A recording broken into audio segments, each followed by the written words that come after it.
नमस्कार। आइए आज हम क्लाइमेटोलॉजी जलवायु विज्ञान की श्रृंखला में लोकल विंड स्थानीय हवाओं को समझने की कोशिश करते हैं। पहले हम विंड के बारे में समझते हैं कि विंड क्या होती है। तो विंड कई प्रकार के होते हैं, primary, secondary and tertiary. Primary जिसे हम प्लेनेटरी विंड कहते हैं, मतलब ग्रही पवने, जिसमें ट्रेड विंड, वेस्टर्ली विंड और पोलर विंड आते हैं। पोलर ईस्टर्ली विंड कहते हैं, ठीक है। व्यापारिक, पछुआ और ध्रुवी पूर्वी हवाएं जो चलती हैं, इनको हम कहते हैं। सेकंड आता है सेकेंडरी विंड, जिसे हम पीरियोडिक विंड भी कहते हैं। पीरियोडिक विंड मतलब जो मानसूनियल विंड होती है, जो सीजनल विंड होती है, जैसे दक्षिण पश्चिम मानसून भारत का चलता है। सीजनल मतलब सीजन आने पे जो चलती हैं उसकी पीरियोडिक विंड। या फिर इसमें लैंड सी ब्रिज भी आता है और माउंटेन वैली ब्रिज भी आता है, जो डे वाइज घटनाएं घटती हैं उसमें आते हैं। और जो लोकल विंड होती है उसे हम टर्शरी विंड कहते हैं। तो लोकल विंड, इन्हें हम टर्शरी सर्कुलेशन कहते हैं। और ये विंड जो है स्मॉल एरिया, मतलब एक छोटे क्षेत्र में चलती हैं। स्मॉल एरिया कहने का मतलब कि आप लोकल विंड देखिए, लू हो गया भारत का लू, तो ये लू आप देखिए चाइना में नहीं चलेगा, पाकिस्तान भारत में तो देखिएगा, आप चाइना में कहिए तो नहीं चलेगा। एक स्मॉल, एक छोटे एरिया में चलता है भारत पाकिस्तान में, ठीक है।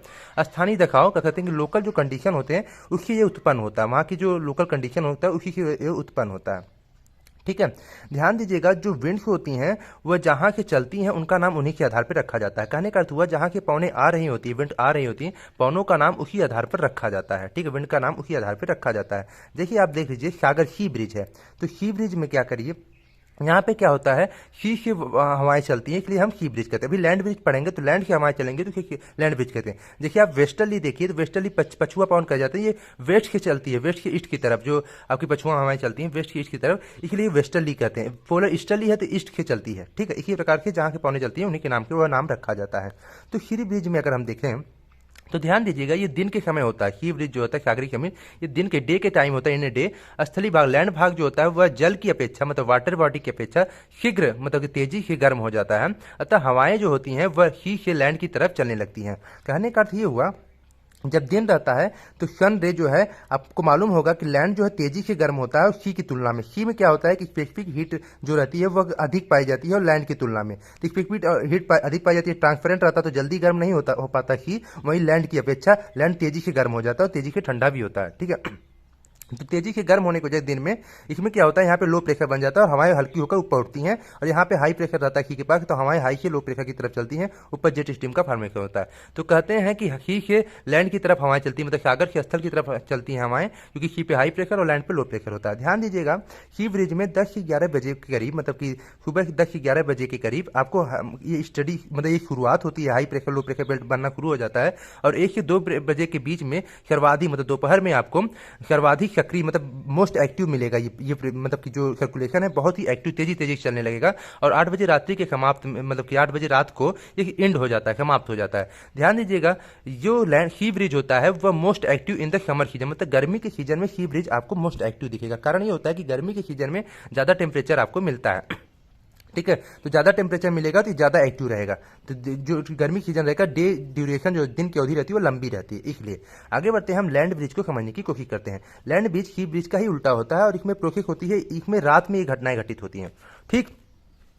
ये रात में घटित होती हैं और हमारे स्थल के सागर की ओर चलती हैं। ध्यान दीजिएगा, मैंने कहा ना लैंड है तो लैंड से चलेगी, तो स्थल के सागर की ओर चलती है, लैंड टू सी की तरफ चलती है। क्योंकि लैंड पे हाई प्रेशर बनता है, क्योंकि रात है तो ये जल्दी से ठंडा भी हो जाता है लैंड। मैंने कहा ना जल्दी से ठंडा भी होता है, गर्म भी होता है लैंड हमारा। तो रात है तो हाई प्रेशर यहाँ बन जाता है और ओशियन में लो प्रेशर बना रहता है लैंड की तुलना में, इसलिए लैंड की सी की तरफ हवाएं चलने लगती हैं। और ध्यान दीजिएगा, सी ब्रिज की तुलना में लैंड ब्रिज वीक, कमजोर होती हैं, ठीक।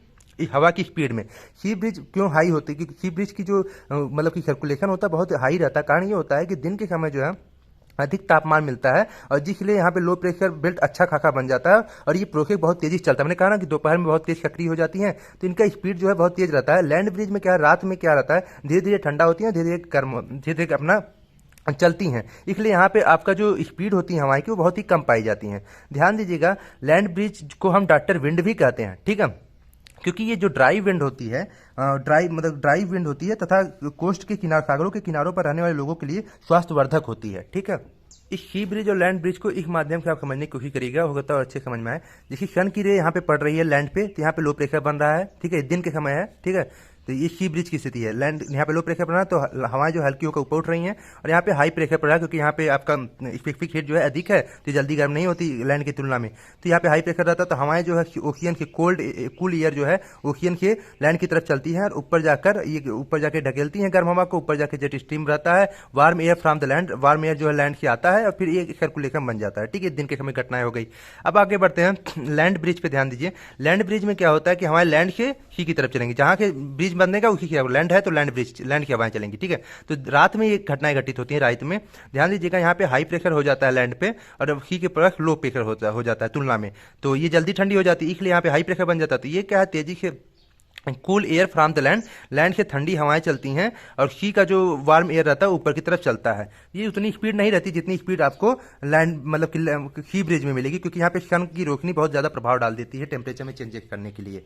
ठीक, तो लैंड ब्रिज को हम डॉक्टर विंड भी कहते हैं, क्योंकि डॉक्टर जानते रहिए डॉक्टर विंड को, हरमट्टन को भी डॉक्टर विंड कहा जाता है। यही कारण है क्योंकि वहाँ पे लैंड ब्रिज चलती हैं। ठीक है, यहाँ पे देखिए आप, हरमट्टन सारा रेगिस्तान में से गिनी तट पर डॉक्टर विंड कहते हैं। तो लैंड ब्रिज के कारण, क्योंकि उधर के लैंड की तरफ की हवाएं चलती हैं सारा की गिनी तट पर, तो उसकी वजह से डॉक्टर विंड का प्रभाव होता है।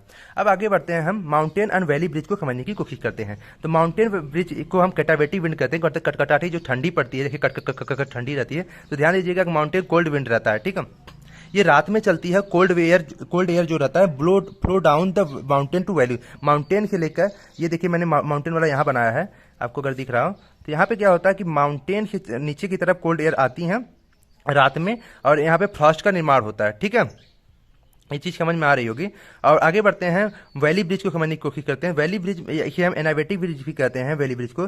ये इसमें क्या होता है, दिन के समय घटनाएं होती है। दिन के समय वैली गर्म होती है, क्लाउड का फॉर्मेशन ऊपर होकर जाता है। यहाँ पे heated by the insulation cloud का फॉर्मेशन होता है। In a day hot air जो गर्म एयर होता है फ्लो अप मतलब ऊपर की तरफ चलती है। वैली टू माउंटेन मतलब घाटी से ऊपर माउंटेन की तरफ चढ़ती है। ठीक है, और क्लाउड का फॉर्मेशन होता है, वर्षा भी होती है। इसे आप और अच्छे से यहाँ समझ सकते हैं। ध्यान दीजिए, ये सन है, ये देखिए वैली ब्रिज है। पहली बात हम वैली ब्रिज को लेते हैं। एनावेटिक विंड भी इसे कहते हैं।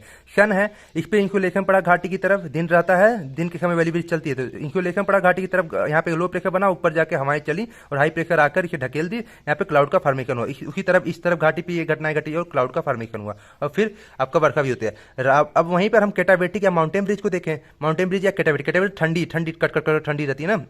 तो आप देखिए रात की समय घटनाएं घटित होती हैं। तो आप ध्यान दीजिए, यहाँ पे क्या होता है, माउंटेन से हवाएं चलती हैं, कोल्ड विंड माउंटेन से चलती हैं और ऊपर की तरफ जाती हैं। ये आपका लो प्रेशर नीचे की तरफ होता है, तो हाई प्रेशर लो प्रेशर हवाएं चलती हैं। ध्यान दीजिए, वैली ब्रिज को हम इनोवेटिव विंड कहते हैं, माउंटेन ब्रिज को हम कैटावेटिक विंड कहते हैं।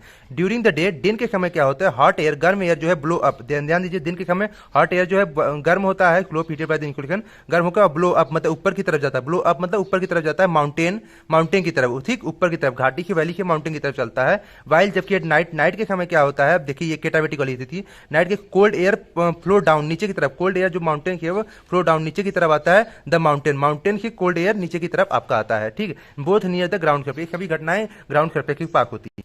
आइए अब हम प्रमुख स्थानीय पौने मतलब लोकल विंड को देख लेते हैं। तो मैंने एक तरफ हॉट एंड ड्राई विंड इस तरफ लिखा है, और इस तरफ उसकी फ्लोइंग एरिया मतलब प्रवाहित क्षेत्र है। ठीक है, तो सबसे पहले हम गर्म हवाओं को देख लेते हैं। तो सबसे पहले हम चिनूक लेते हैं, जो कि यूएसए में चलता है, रॉकी के पूर्वी ढाल मतलब की ईस्टर्न स्लोप पे चलता है आपका। ठीक है, तो आप देखिए इसमें चिनूक में, तो चिनूक जो है कि हम स्नो ईस्टर कहते हैं, हिमबच्ची। इसमें हिमबच्ची कहने का अर्थ हुआ जो स्नो रहता है उसकी ये मेल्ट कर देता है, पिघला देता है। ठीक है, इसलिए गर्म हवा है, और ये विंटर सीजन में चलता है। ध्यान दीजिएगा, शीत काल में फ्लो होता है, विंटर सीजन में चलता है, और ये जो वहाँ की जो बर्फ रहती है उसे पिघला देता है चिनूक हवा। ठीक है, और राकी के पूर्वी ढाल पर चलता है। इसी के प्रकार फॉन होती है, फॉन हवा, जो कि आपके आर्क्स पर्वत मतलब यूरोप में के आर्क्स पर्वत में चलती है, और दक्षिणी साउथर्न स्लोप के ऊपर वो चढ़ती है, और नॉर्थर्न स्लोप की वो नीचे उतरती है। मतलब कि दक्षिणी ढाल की वो ऊपर चढ़ती है, उत्तरी ढाल की वो नीचे उतरती है। ये फॉन आल्प्स पर्वत के, ये ऑस्ट्रेलिया, जर्मनी और स्विट्जरलैंड में चलती है, और फॉन को हम क्लाइमेटिक ऑक्सीसिस भी कहते हैं। ध्यान दीजिए, यहाँ पे लिखा गया है चिनूक के समान ही फॉन चलती है, और इनके आगमन से क्या होता है, फॉन के आने के टेम्परेचर जो है 4.4 डिग्री सेल्सियस की वृद्धि हो जाती है, क्योंकि ये गर्म हवा है।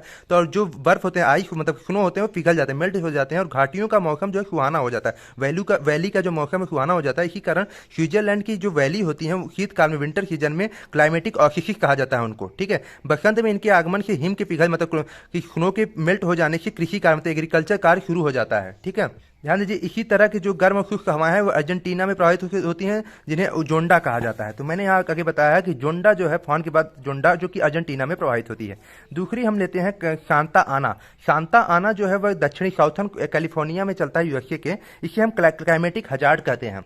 क्लाइमेटिक हजार्ड इसलिए कहा जाता है, शांता आना जो है पूर्व से पश्चिम, मतलब ईस्ट के वेस्ट की विस्तृत घाटियों के चरण प्रभावित होती है। वास्तव में इन हॉट एंड वेट, मतलब ड्राई जो मतलब विंड रहती है, ध्यान दीजिएगा, वास्तव में यह गर्म और शुष्क मिट्टियों की नमी को सुखा देता है। जो वहाँ के सॉइल रहते हैं वहाँ की नमी को सुखा देता है ये हवा। और हवा इस वजह से इस हवा को हम जलवायु प्रकोप, मतलब कि क्लाइमेटिक हजार्ड कहते हैं, क्योंकि इसी कारण मिट्टियों में, वनस्पतियों में जो नमी रहती है, मॉइस्चर रहता है, वह सूख जाता है। ठीक, इसलिए हम शांता आना को क्लाइमेटिक हजार्ड कहते हैं। ध्यान दीजिए, इसके बाद इसी प्रकार का एमो आता है, एमो जो कि जापान में है।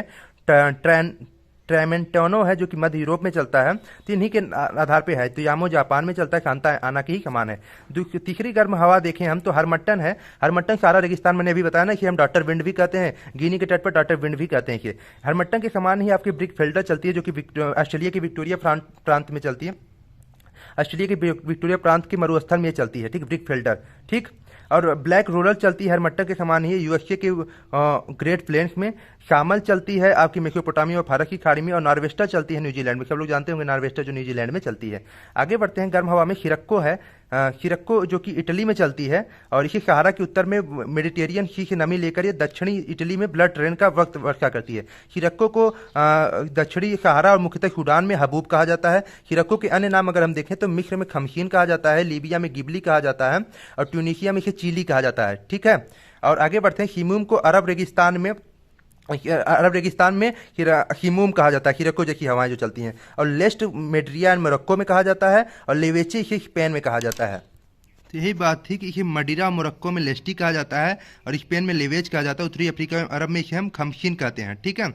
ये शिरक्को की पूरी कहानी है। आगे बढ़ते हैं हम, इसी प्रकार का लू भी है भारत में जो चलता है। तो भारत की उत्तरी भारत में गर्मियों के समय उत्तर से पश्चिम से लेकर पश्चिम की पूर्व दिशा में चलता है, लू कहते हैं। ये तापलहर हीट वेव रहता है, जिसके आगमन के तापमान जो है 38 डिग्री सेल्सियस से 49 डिग्री सेल्सियस तक उठ जाता है, और तीव्र हवा के कारण मौसम कष्टप्रद होता है। इस तरह की हवा जो है मई की अंतिम क्षमता तथा जून के कई बार चलती रहती है, सभी लोग जानते होंगे, ठीक है। भारत में क्या कहते हैं कि डस्ट डेविल्स भी चलता है। भारत कहते हैं ना कि कटिबद्ध रेगिस्तानों में धूल एवं रेत भरी तेजी हवा के कारण आधी बगुला डस्ट वेली, भारत में बाउंडर इसे कहते हैं। देखिए बाउंडर आ गया। इस तरह के बाउंडर का निर्माण धरातली सतह के अत्यधिक गर्म होने से, मतलब वहाँ पे लो प्रेशर हो जाते हैं, और स्थानीय मतलब लोकल लेवल पर गर्म हवा के अचानक चक्राकार सर्कल की तरह घूमने के ऊपर उठने से ये आपका बाउंडर आता है। और डस्ट डेविल कीपाकार फनल शेप का रहता है, जैसे कि टोर्नेडो नहीं आता फनल शेप, उसी देखने पर ऐसा लगता है कि टोर्नेडो जैसा है, ठीक है। और इतनी शक्तिशाली ये हो जाती है कि मकानों के जो छतों के जो ढीले छत होते हैं, देखिए छपरा उपरा टाइप के हों, उसको उड़ा देते हैं, और छोटे वाहनों को भी ऊपर उठा लेते हैं ये, ठीक है। अब हम कोल्ड विंड को भी देख लेते हैं। तो मैंने इस तरफ कोल्ड विंड रखा, और उसकी जो फ्लोइंग एरिया प्रवाहित क्षेत्र उसको देखने की कोशिश करते हैं। तो मिस्टल को लेते हैं। मिस्टल जो कि रोन घाटी, स्पेन की रोन घाटी में चलती है, स्पेन और फ्रांस में चलती है, उत्तरी पश्चिम से लेकर दक्षिण पूर्व दिशा में, मतलब कि नॉर्थ वेस्ट से लेकर साउथ ईस्ट की तरफ, ठीक है। ये रोन घाटी में चलती है, ठीक है, मिस्टल। और मिस्टल के समान बोरा होता है, जो कि एडियाटिक सागर की तरफ चलती है, और एडियाटिक सी के ईस्टर्न कोस्ट की तरफ चलती है, ठीक है। और बोरा जो लैटिन शब्द नॉर्थ से लिया गया है, बोरस जैसे नहीं होता नॉर्थ, उसी से लिया गया है बोरा। और शरद काल में ये अधिक सक्रिय होती है, मतलब विंटर के सीजन में आपको समझिए अधिक सक्रिय रहती है। और इसे उत्तरी इटली में भी ये प्रभावित होती है बोरा, ठीक है। उत्तरी इटली भी पूछ सकता है। तो बोरा कहाँ चलती है? उत्तरी इटली एडियाटिक सागर के पूर्वी किनारे पर, ठीक। और शरद ऋतु पतझड़ में ये ज़्यादा एक्टिव रहती है, ठीक है। शरद ऋतु की पतझड़ में ये ज़्यादा एक्टिव रहती है। आगे बढ़ते हैं, ब्लिजार्ड देखते हैं। ब्लिजार्ड जो कि ब्लिजार्ड ध्रुवी क्षेत्रों में चलती है, पोलर एरिया में बर्फ भरी आंधियां होती है। नॉर्दर्न इसे कहा जाता है। नॉर्दर्न मतलब नॉर्थ की तरफ चलते हैं, इसलिए ब्लिजार्ड को नॉर्दर्न भी कहा जाता है, ठीक। इसी ब्लिजार्ड को बुरान भी कहा जाता है साइबेरिया में इसी ब्लिजार्ड को बुरान कहते हैं। रूस तथा मध्य एशिया के क्षेत्र जो साइबेरिया है उसमें इसे बुरान कहते हैं जब हवाएं चलती हैं। और पुर्गा कहते हैं रूसी टुंड्रा में, ठीक है। कुछ कोल्ड विंड है, जैसे मैंने कहा पुर्गा, तो पुर्गा रूसी टुंड्रा में चलने वाली बर्फी ठंडी है। बाइक है फ्रांस की एक तटीय ठंडी है। लेवेंटर है जो कि दक्षिणी साउथर्न स्पेन में चलती है, पूर्व से पश्चिम की तरफ, मतलब ईस्ट से वेस्ट की तरफ वाली ये विंड चलती हैं, ठीक है। ये आपकी हो गई। और अगर हम देखें तो पैम्पेरो है जो कि साउथ अमेरिका के पंपाक में चलने वाली है, ठीक है। बुरान है जो कि साइबेरिया के अंतर्गत हवा। ध्यान दीजिए, ब्लिजार्ड जो था मैंने बता दिया, बुरान हो गया, पुर्गा हो गया। विली विली जो है ऑस्ट्रेलिया में चलती है, विली विली ऑस्ट्रेलिया में चलती है। और ब्लैक रोलर भी ऑस्ट्रेलिया नहीं, क्या ब्रिक फेल्डर भी ऑस्ट्रेलिया में चलता है। देखिए ब्रिक फिल्टर जो है गर्म हवा है, ऑस्ट्रेलिया के विक्टोरिया प्रांत में चलती है मरुस्थल में। और वीरी वीरी कोल्ड हवा है जो कि ऑस्ट्रेलिया के उत्तरी पश्चिम नॉर्थ वेस्ट कोस्ट पे आपको चलती है। पापा गया मैक्सिको टेस्ट पे चलती है। पेम्पेरो ये सब अलग अलग अर्जेंटीना चिली में चलती हैं। देखिए ध्यान दीजिए, प्री मानसून खुवर्क भी चलती हैं भारत में, उसे भी समझने की कोशिश करें। देखिए काल बैसाखी, नार्वेस्टा, आमवृष्टि और चेरी ब्लॉसम। तो ध्यान दीजिएगा, ये भारत का नक्शा है। लू आपका इस एरिया पे चलता है, आप जान ही रहे हैं। तो देखिए यहाँ पे काल बैसाखी जो है वह आपका असम और वेस्ट बंगाल में चलता है। फिर नार्वेस्टर जो है आपका उड़ीसा और वेस्ट बंगाल में चलती हैं। और ध्यान दीजिएगा, जो नार्वेस्टर है, एक नार्वेस्टर जो आपका न्यूजीलैंड में चलता है हॉट विंड, उसी प्रकार के नार्वेस्टर भारत में भी है, इस चीज़ को भी जानते हैं। तो नार्वेस्टर दो जगह पर ध्यान रखिएगा, एक आपका न्यूजीलैंड में और एक आपका भारत में, जो कि उड़ीसा और वेस्ट बंगाल में चलती है। ये जो नार्वेस्टर है यूजफुल फॉर द टी, ये टी के लिए, जूट के लिए और राइस के लिए, क्या कहते हैं कि चाय के लिए और जूट के लिए और चावल के लिए कल्टीवेशन के लिए बहुत ही अच्छी मानी गई है नार्वेस्टर विंड। आगे बढ़ते हैं हम।